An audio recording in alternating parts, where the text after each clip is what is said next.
Fets 17 del 16 al 34. Mentre Pau els esperava a Atenes, s'exasperava interiorment veient la ciutat plena d'ídols. De manera que, a la sinagoga, discutia amb els jueus i els conversos, i a la plaça, tot el dia amb els qui trobava. Fins i tot alguns filòsofs, epicuris i estoics discutien amb ell, i alguns deien: «Què deu voler dir aquest xerraire?» I altres deien: «Sembla que és protagonista de divinitats forasteres, perquè anunciava Jesús i la resurrecció». Llavors, se'ls va endur a l'Areòpag i li digueren: «Es pot saber quina és aquesta nova doctrina que prediques? Perquè ens fa sentir coses estranyes i volem saber de què es tracta. I és que tots els atenesos i els residents estrangers res no els entretenia més que dialogar i escoltar sobre coses noves». Llavors Pau, dret al mig de l'Areòpag, digué: «Atenesos, en tots els aspectes veig que sou extremadament religiosos, ja que quan passejava i contemplava els vostres monuments sagrats he trobat un altar amb aquesta inscripció: el Déu desconegut. Doncs bé, això que venereu sense conèixer és el que jo us anuncio, el Déu que va fer el món i tot el que hi ha. Per tal, com és Senyor del cel i de la terra, no habita en temples fets a mà, ni és servit per mans humanes, com si necessités res. Ell dona a tots vida i alè i totes les coses.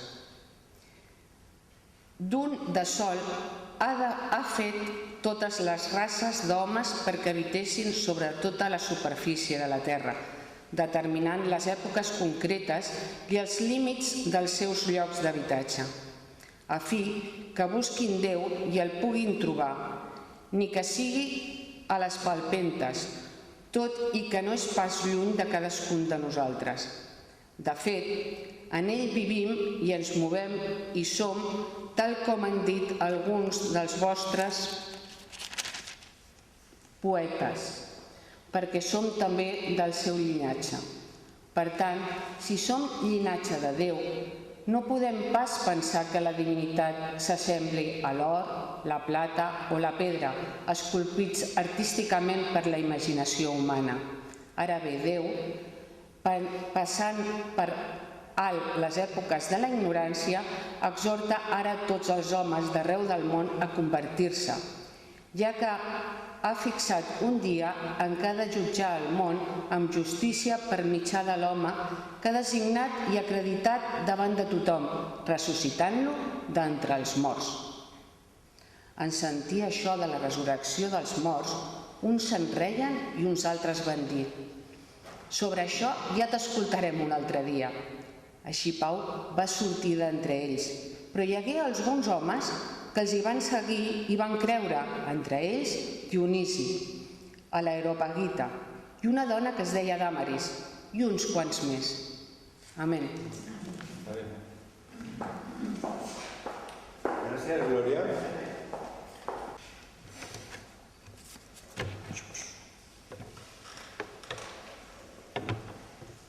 Así mejor. De entre las muchas cosas que hacen la fe cristiana única y especial, sobre todo comparada con las demás religiones del mundo, es que nuestra fe es algo que trasciende fronteras. Es para todo tipo de persona, no importa si eres rico, si eres pobre, hombre, mujer, sano, enfermo, no importa si eres del norte, del sur, blanco, negro, chino. El Evangelio es para todo el mundo. El mensaje del Evangelio y la realidad del Evangelio trasciende todo tipo de cultura y todo tipo de contexto. Porque el mensaje del Evangelio no es algo que es para solo un grupo étnico, es comunicable. Los principios del Evangelio son universales y para todo el mundo. Y el Evangelio puede trascender todo tipo de cultura, todo tipo de época, traducido de la manera que sea, sin que se diluya y se mienta o se pierda la esencia de su mensaje. Eso sí, para hacerlo así, para poder comunicar el Evangelio a cada generación y a cada grupo cultural, a cada subgrupo cultural, personas en particular, y poder transmitir este mensaje universal a grupos diferentes, se requiere del arte de la contextualización. Es decir, saber comunicar y adaptar los principios fundamentales del Evangelio sin que la esencia se pierda y pueda llegar al grupo que se quiera alcanzar. Y esto es lo que nos muestra este pasaje que se ha leído hace un momento. Pablo está comunicando el Evangelio a un grupo que desconoce el Evangelio, a un grupo que no pertenece a su cultura, a un grupo el cual hay una distancia cultural enorme, muy complejo y muy diferente a las costumbres de Pablo, a las costumbres judaicas, a las costumbres hebreas. Y veréis, no sé lo que pensáis cuando yo digo que hay que contextualizar. Algunos igual ya estáis familiarizados y lo comprendéis. Quizás otras personas, por experiencia, les asusta un poco porque pueden pensar que la contextualización siempre corre el riesgo de que el mensaje se pierda o algo le pase o se diluya, pero hay que hacerlo. Hay que contextualizar siempre, hay que aprender a coger los principios del Evangelio y saber cómo comunicarlos a diferentes grupos.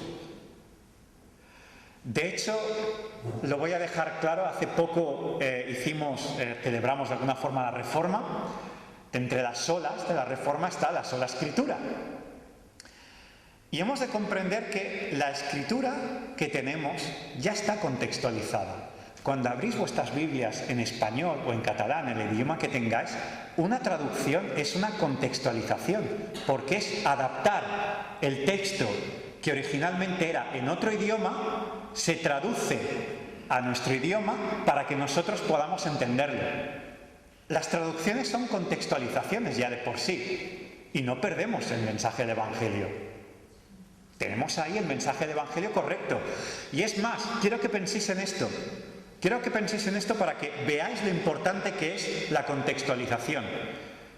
El Nuevo Testamento ya de por sí, porque el Antiguo Testamento lo podemos encontrar en el idioma original, mayormente el hebreo, que es el idioma que hablaban los judíos de la época. Pero el Nuevo Testamento no. Jesús y los discípulos hablaban en arameo.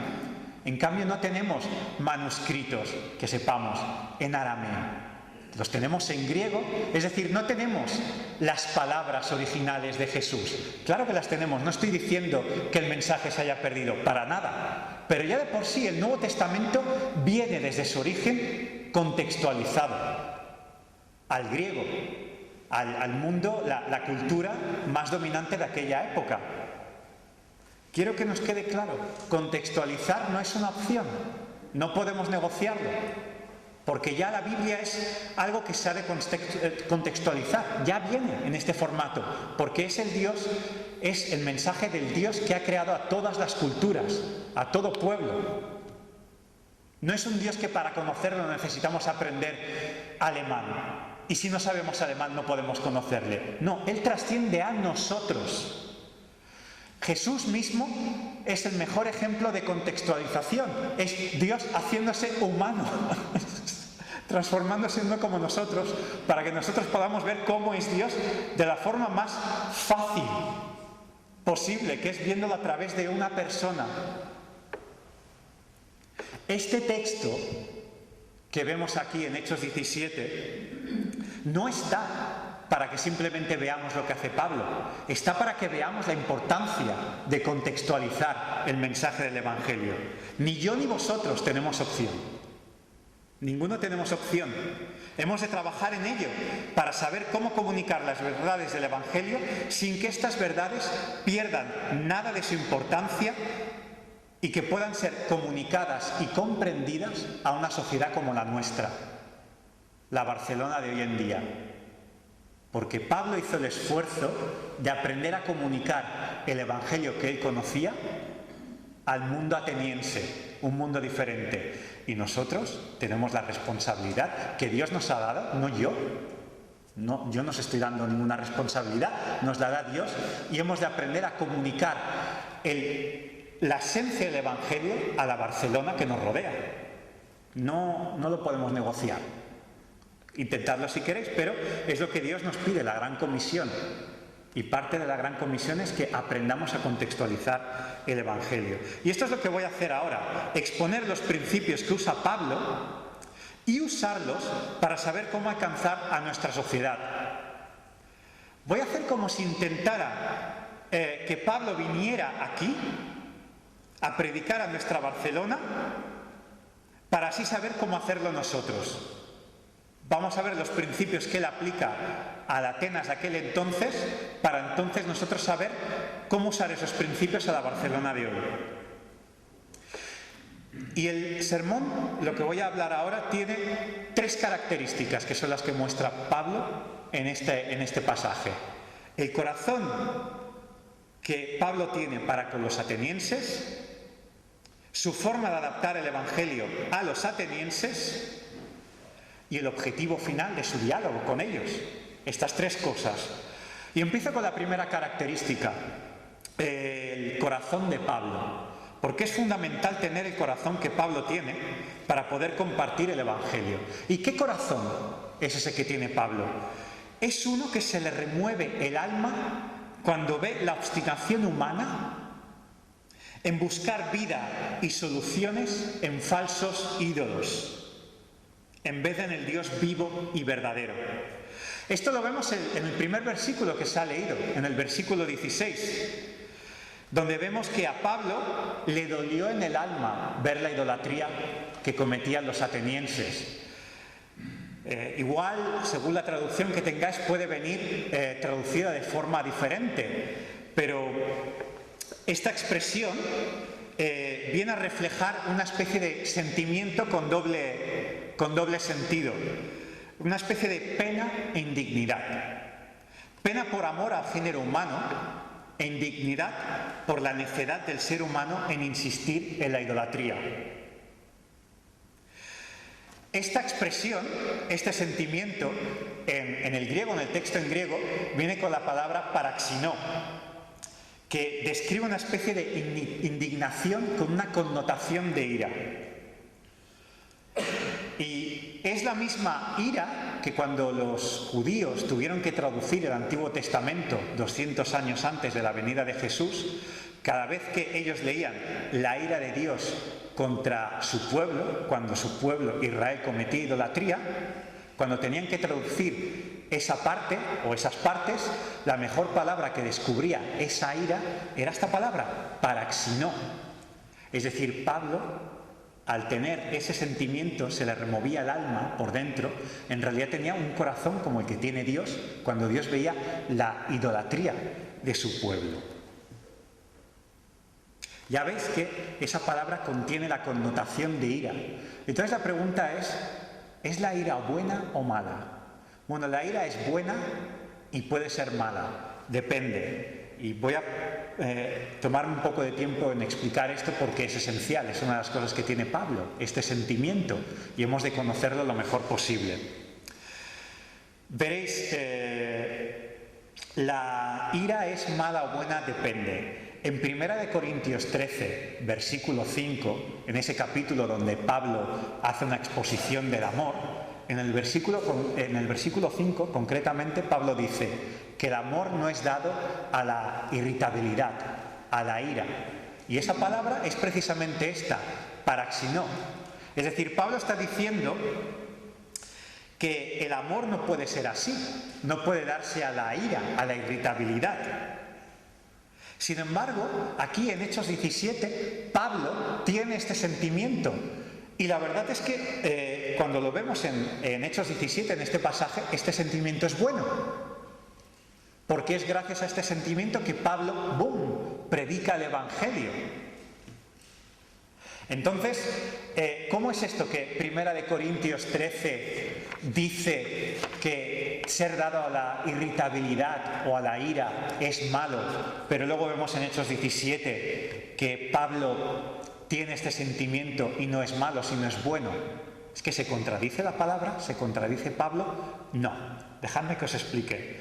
Mientras que en 1 Corintios 13, versículo 5, Pablo dice que el amor no se basa en ser irascible y derramar esa ira contra la gente, en Hechos 17, Pablo contiene esa ira, la tiene dentro, y lo que da a los atenienses es amor. Y lo que Pablo hace es, en vez de irritarse y enfurecerse contra la gente, la ama y les predica el Evangelio. Y como él ya ha hecho antes con otros pueblos, él se arriesga a que le pase algo, por amor a Dios y por amor al género humano. Y este sentimiento no debería de sorprendernos.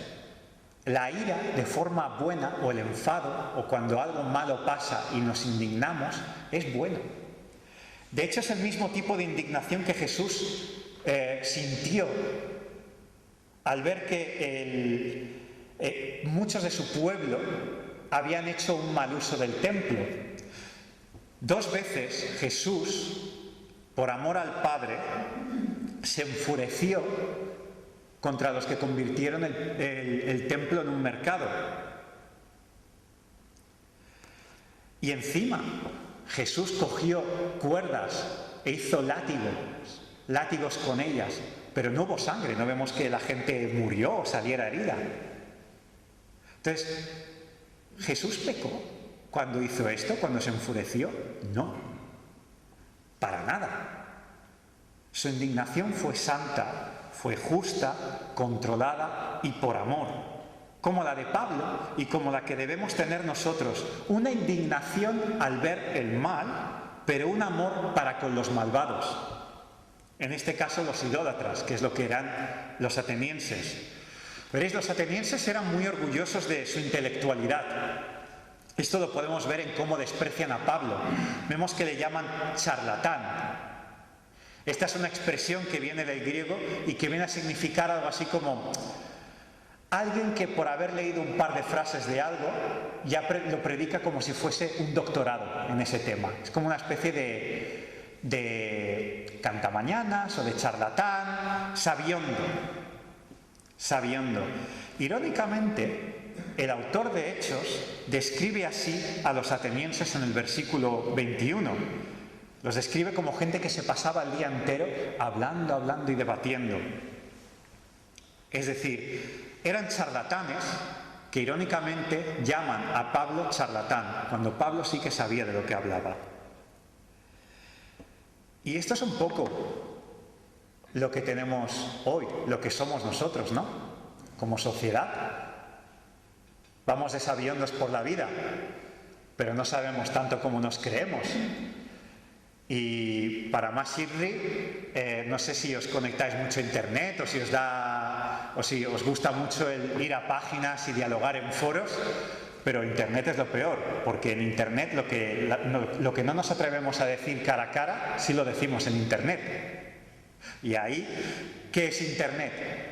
Pues son charlatanes llamando a los demás charlatanes. Ya veis. Debió de ser difícil para Pablo viajar hasta Atenas para que le llamaran charlatán, para que los charlatanes le llamaran charlatán a él. Difícil, pero creedme, y lo digo como evangelista, sin este sentimiento que os estoy describiendo, sin este sentimiento, es muy difícil compartir el Evangelio. Yo he visto a personas a la que se han llevado un par de borderías por parte de personas que han respondido mal cuando se les ha compartido el Evangelio, han tirado la toalla, han dicho, yo esto ya no lo hago, y caen en trauma.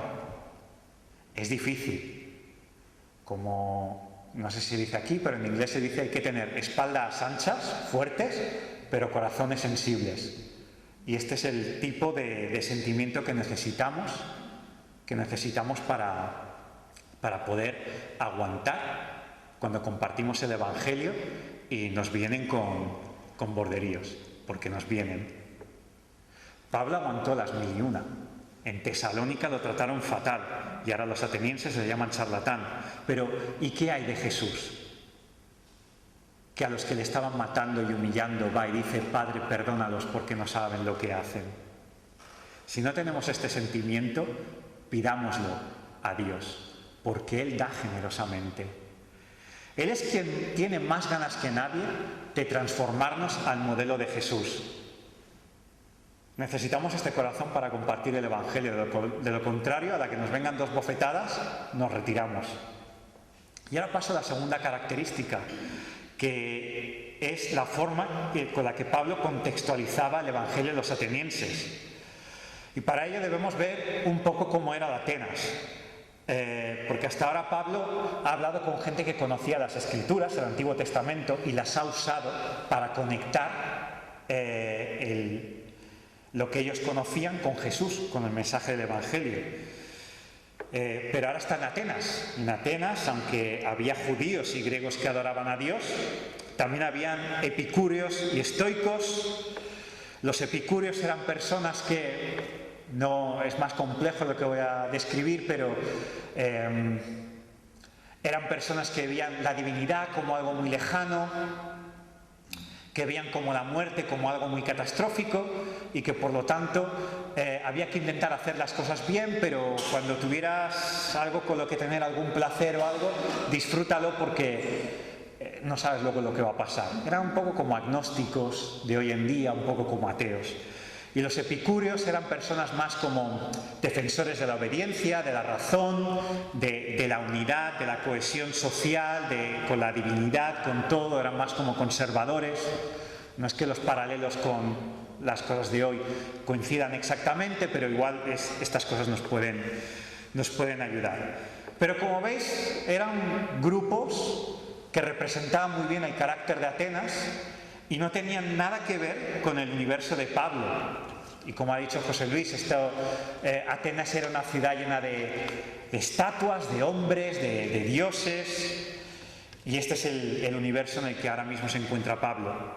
Y vemos que en consecuencia de predicar la resurrección de Jesús, Pablo es llevado por estos filósofos al Areópago.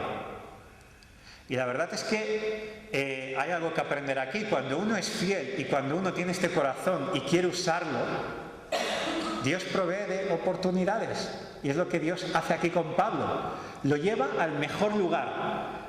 ¿Sabéis? El Areópago viene a ser algo así como lo que sería hoy el Parlamento británico o el Parlamento español, o como el mejor canal de televisión de debates. Algo en el que la gente te va a ver. Y los más grandes, los intelectuales más grandes, salen ahí. Ahí no va cualquiera. ¿Y dónde está Pablo? En el Areópago, en el centro, rodeado del consejo, de la élite de Atenas, de los más intelectuales. Esto lo vemos en los versículos 19, 22 y en el 34, donde vemos que hay una persona que está relacionada es alguien como un miembro del consejo del Areópago. Y él está en el centro, Pablo está en el centro y predica ahí el Evangelio. Imaginaos ahí como el lugar de los mayores intelectuales de aquella época y Pablo rodeado por la crema, por la élite. Bueno, ahí está Pablo. ¿Y qué hace Pablo? Pues para poder conectar con esta gente usa un elemento clave para poder explicar el Evangelio de forma que los atenienses puedan entenderlo. Y es la cultura de ellos, la cultura de los atenienses. Primero vemos que Pablo conecta con la cultura ateniense a través de algo evidente y fácil de usar, algo que tiene gancho, algo rápido, algo fácil, algo directo. Y esto aparece en el versículo 23. El altar al Dios desconocido. Esto no quiere decir que los atenienses sabían que estaba Jehová, el Dios de los judíos, y le llamaban el Dios desconocido, y tenían un altar para él, pero parece ser por historiadores y por lo que se puede saber incluso en este contexto, que de alguna forma los griegos sabían que en su falsa religión faltaba algo y tenían por si acaso no habían alcanzado la sabiduría necesaria, el altar al Dios desconocido. Y Pablo usa este altar para conectar con esta gente. Y veréis, como os he dicho, vamos a aprender a ser como Pablo, porque nuestra cultura también está llena de huecos que podemos usar para conectarlos con Dios, para comunicar el Evangelio. Nuestra cultura está llena de altares al Dios desconocido.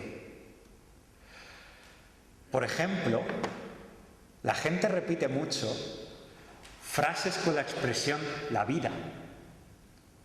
La vida a veces te da, la vida a veces te quita, en la vida todo llega, en la vida lo que tiene que pasar, pasa. ¿A que esto lo escuchamos cada semana?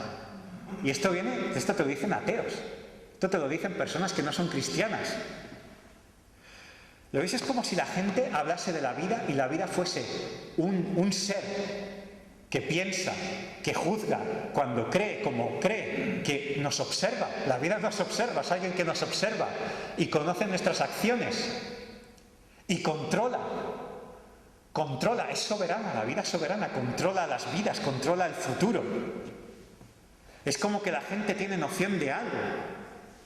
Y es aquí donde nosotros debemos conectar.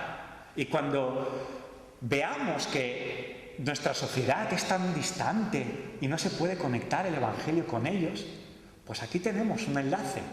Cuando estemos con gente que queremos o que desconocemos o gente que no creen en el Evangelio y estamos con ellos y empiezan a hablar así de la vida, podemos decir, o sea que tú ves la vida, ves como tú hablas de la vida, parece como si la vida fuese un Dios. La vida te da, te quita. ¿Quién es la vida para dar? ¿Quién es la vida para quitar? Solo las personas dan y quitan. Entonces podemos hablar con ellos y decir, ¿podemos hablar de esto, de lo que tú crees de la vida? Porque, verás, la vida que tú desconoces, yo la conozco por nombre, por carácter. Y porque la vida que tú desconoces, yo la conozco porque vino a este mundo. Se llama Jesús. Porque Jesús, en el Evangelio de Juan, se llama a sí mismo la vida. Él dice, yo soy la vida. ¿Lo veis? ¿Queda claro? Como qué fácil es conectar. No es tan difícil. Ahora es un poco de echar un poco de narices. Pero la conexión está ahí. Ya no hay excusa. Y luego vemos que Pablo va a otro nivel. Pablo conecta con aspectos más profundos de la cultura ateniense, aspectos negativos y aspectos positivos. Los aspectos negativos los usa para confrontarlos con el Dios verdadero y los aspectos positivos para confirmarlos a la luz del Dios verdadero. En cuanto a los aspectos negativos, Pablo implica en los versículos 24 y 25 que los atenienses tenían una idea de Dios equivocada. Ellos veían como la divinidad, o a los dioses o a Dios, como limitado, débil, como alguien necesitado. Pablo les confronta diciendo que Dios, el Dios verdadero, no es algo que pueda ser contenido en un templo, ni necesita ser servido. No necesita de la ayuda humana para poder subsistir. Al contrario, Pablo les dice que el Dios verdadero es el que ha creado todo y cuanto existe, que no necesita ningún templo y que, al contrario de lo que ellos creen, es Dios quien cuida de cada ser humano y quien sostiene la creación, el universo. Y Pablo sigue confrontando a los atenienses en los versículos 26 y 27. Los griegos se sentían superiores a los demás pueblos de la tierra. El término bárbaro es algo que ellos aplicaban a toda persona no griega. Feo, supremacismo. No obstante, Pablo les dice que el Dios verdadero hizo a toda la humanidad de un solo hombre, Adán. Y con esto queda claro que los griegos no están hechos de una pasta diferente. Además, cuando Pablo habla en estos dos versículos 26 y 27 de el alzamiento de naciones, la caída de naciones, el establecer fronteras, el períodos, tiempos, lo que Pablo está hablando es de un Dios soberano que controla la historia para que las personas le busquen. Dios es soberano del pasado, del presente y del futuro. Porque el Dios verdadero, como dice Pablo, no está lejos. y se preocupa de su creación. Y con esto Pablo va a los aspectos positivos, los aspectos que él confirma. Él ha dejado claro que el Dios verdadero es creador de todo y cuanto existe, de todas las personas, es todopoderoso y soberano del universo, y aunque los atenienses tienen muchos fallos en la forma de ver las cosas, Pablo les expone elementos de su propia cultura, de la cultura ateniense, en los que van bien encaminados, en los que en algo un poco pues es como que acierta. ¿Para qué? ¿Todo para qué? Para que así vean, en términos que los atenienses pueden entender y así lo puedan entender mejor, y les hablen más al corazón. Les hablan estos términos, usa esto para que los atenienses lo comprendan y les sea fácil de entender y les llegue al corazón. Y sepan que el Dios verdadero es como lo ha descrito Pablo. Y vemos que en el versículo 28 Pablo cita a dos autores. No directamente, pero él dice como alguno de vosotros, de vuestros autores dicen. Y Pablo hace referencia a un tipo que se llamaba Epiménides de Creta y Arato. Y el primero es quien dice, en este Dios vivimos, nos movemos y existimos, y del segundo es quien cita, de este Dios somos su descendencia, es decir, este Dios es quien nos ha creado. ¿Lo veis? Quiero que lo veáis.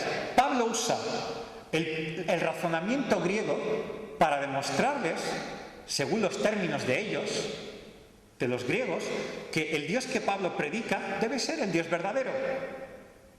Esta es la conclusión que cuando vamos al versículo 29 vemos. Miradlo bien, pues si los propios griegos, según estos autores, pueden percibir que hay un Dios que nos ha creado y que en Él vivimos y nos movemos, la conclusión que Pablo viene a decir es: ¿cómo es que entonces llegáis a la conclusión, muchos de vosotros, que la divinidad está hecha de oro o plata o piedra, como él dice en el versículo 29? ¿Entendéis el razonamiento? Si Dios ha creado a seres como nosotros, vivos, que nos movemos, entonces Dios no puede ser un Dios estático, inmóvil y muerto, por lógica. Pablo les hace aikido cultural. Aikido es este arte marcial que, en vez de golpear, aprovechas la energía del rival y con su propia inercia los estampas contra el suelo, la pared. Es lo que hace Pablo, coge los propios argumentos de los atenienses y con sus propios argumentos, ¡bum!, los tumba. Pero nosotros también tenemos que hacer este tipo de ejercicio. La pregunta del millón: ¿qué aspectos de nuestra cultura han de ser confrontados y cuáles confirmados? Veréis, por una parte, nuestra sociedad, hay muchos ejemplos que podría decir, pero voy a poner unos pocos para que nos llevemos algo también y sepamos cómo hablar a la gente. Nuestra sociedad defiende valores como la tolerancia, la dignidad humana y la libertad de expresión. Y estas cosas son buenas y hay que confirmarlas. Sin embargo, nuestra sociedad hace de estas cosas ídolos, porque no quiere reconocer que hay un Dios, y mucho menos el Dios de la Biblia. Nuestra sociedad, ya por inercia, ya intencionalmente, dice: no hay Dios. Y si lo hay, no es el de aquí, no es este. Es así nuestra sociedad. Entonces, cuando cosas buenas que Dios ha creado, cuando hay cosas buenas en la vida que Dios crea, si están por debajo de Dios, cumplen su función y son buenas. Pero cuando tú quitas a Dios del trono, ¡bum!, entonces esas cosas se sientan en el trono de Dios y acaban siendo los ídolos a los que acabamos sirviendo. Y como ídolos no pueden hacer lo que Dios hace y acaban convirtiéndose en monstruos. Y esto es lo que pasa hoy con la tolerancia y con muchos aspectos, cosas buenas que acaban por, de alguna forma, fracasar.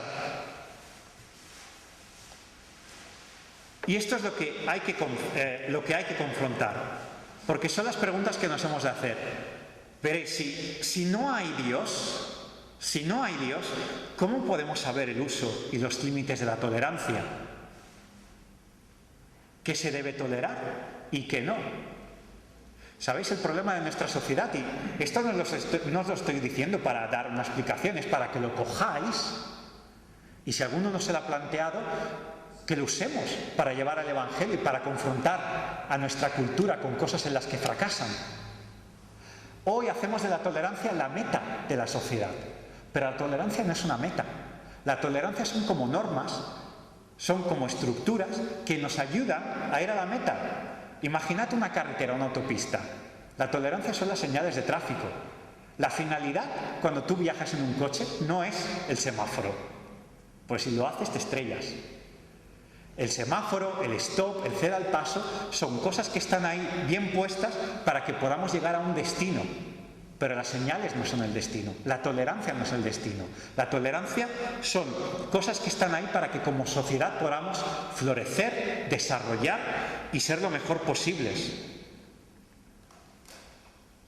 Pero cuando la tolerancia es una tolerancia sin Dios, se acaba convirtiendo en un monstruo. Y si no hay Dios, ¿quién decide que todo ser humano es por esencia digno de ser respetado como eso, como ser humano? ¿Cómo podemos considerarnos sagrados si tenemos una sociedad que dice que somos producto de un accidente cósmico?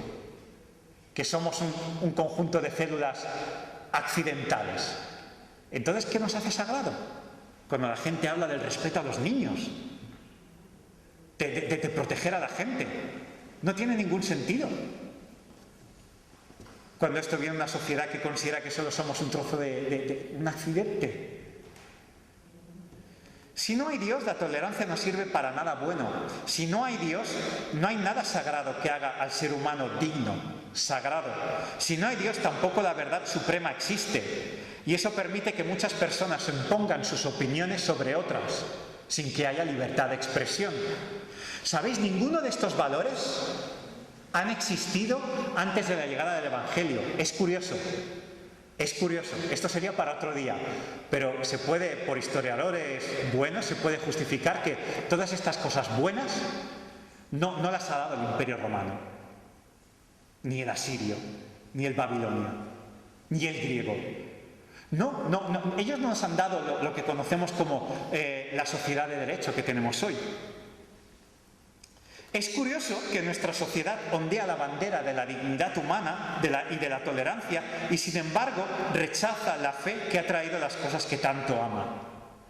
Hablemos de estas cosas en nuestra sociedad, pero eso sí, sin creernos superiores. Hagamos como Pablo, que se incluye a sí mismo cuando habla de la maldad de la idolatría.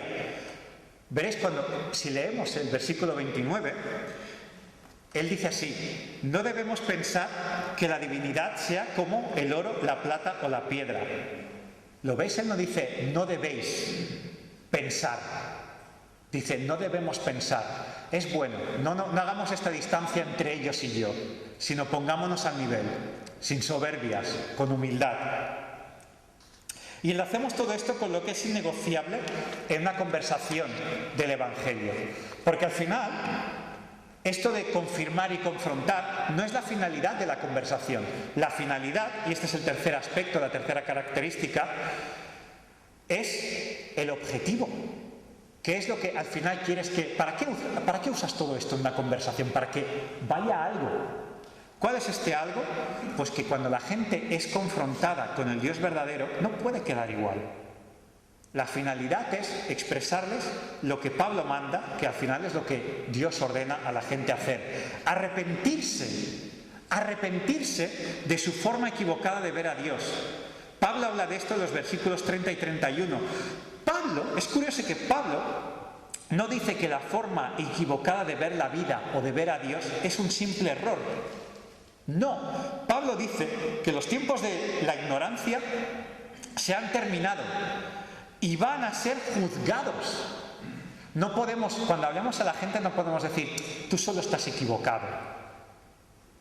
No, tu forma equivocada de ver a Dios y de entender el mundo es algo que va a ser juzgado y necesitas arrepentirte. Y Pablo no está diciendo que antes de la llegada del Evangelio, con la expresión de los tiempos de ignorancia, o que Dios ha pasado por alto, Pablo no está diciendo que antes de la llegada del Evangelio la humanidad era inocente o no iba a ser juzgada. Pero al menos lo que está diciendo Pablo, al menos tenían más excusa, porque la gente no conocía. Eran culpables, pero tenían al menos la excusa de que el Evangelio no había llegado. Pero ya no hay excusa, porque ahora el Evangelio es proclamado, ha llegado a los rincones de la tierra. No hay excusa. Y hay que decirle a toda persona que hay que arrepentirse. Dejar de pensar erróneamente sobre Dios y conocerle como Él se ha expresado aquí, como se ha expresado a través de la historia.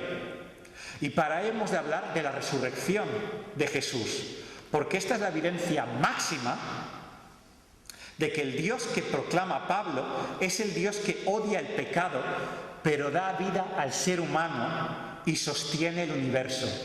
En Jesús la ira fue derramada totalmente. En la resurrección la vida es dada sin límite, porque Jesús es el Señor de la vida, es el Señor de la gloria.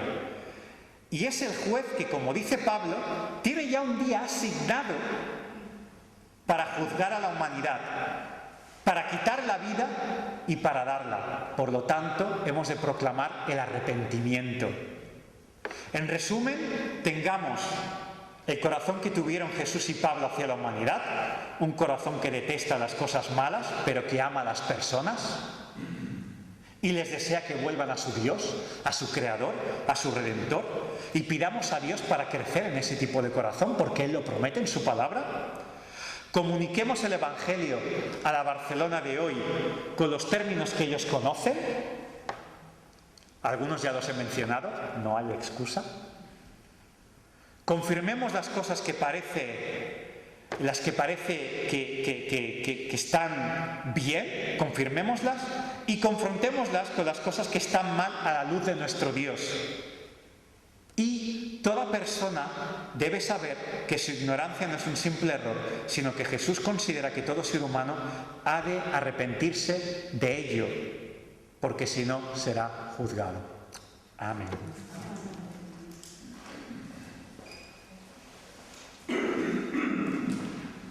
Que ens estimes amb amor etern i que no hi ha res ni ningú que ens pugui separar de tu i del teu amor. Volem lloar-te i beneir-te i demanar-te que, malgrat la nostra feblesa, tu vulguis, Senyor, continuar utilitzant-nos i fent de nosaltres la sal i la llum d'aquest món. En el nom de Crist. Amén. I germans, que el Déu de pau us doni goig, us perfeccioni, us consoli i us doni un mateix sentiment de cor. Viviu en pau, els uns amb els altres, i el Déu de pau estarà amb vosaltres. Amén.